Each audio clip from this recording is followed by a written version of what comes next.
8वें वेतन आयोग को लेकर 23 अप्रैल को बड़ी बैठक। सरकारी कर्मचारियों और पेंशनधारकों को मिल सकती है बड़ी राहत।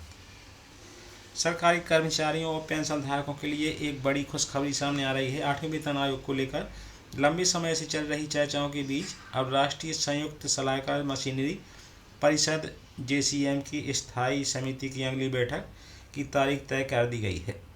यह बैठक 23 अप्रैल 2025 को आयोजित की जाएगी। सरकार की ओर से जनवरी 2026 से 8वें वेतन आयोग को लागू करने का संकेत दिया गया था, लेकिन अब तक इस पर कोई आधिकारिक अधिसूचना जारी नहीं की गई है। इसी को लेकर NCJCM की स्थायी समिति ने यह बैठक बुलाई है। 24 मार्च 2025 को JCM के उप सचिव द्वारा भेजे गए पत्र में यह जानकारी दी गई है कि बैठक के लिए कोई निश्चित एजेंडा तय नहीं किया गया है। हालांकि यह तय माना जा रहा है कि इस बैठक में 8वें वेतन आयोग के गठन और टर्म्स और रेफरेंस को लेकर गंभीर चर्चा हो सकती है।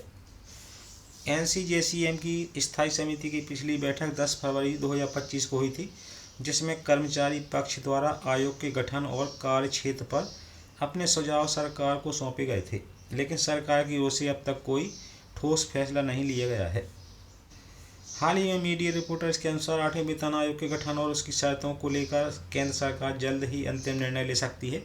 माना जा रहा है कि इस माह के अंत तक केंद्रीय कैबिनेट द्वारा कोई बड़ा फैसला लिया जा सकता है। चूंकि अप्रैल 2025 शुरू हो चुका है और आयोग के गठन की दिशा में कोई आधिकारिक कदम नहीं उठाया गया है, इसलिए कर्मचारी संगठनों ने एक बार फिर बैठक बुलाकर सरकार पर दबाव बनाना शुरू कर दिया है। उनका मानना है कि सरकार को जल्द से जल्द आयोग के गठन की घोषणा कर देनी चाहिए।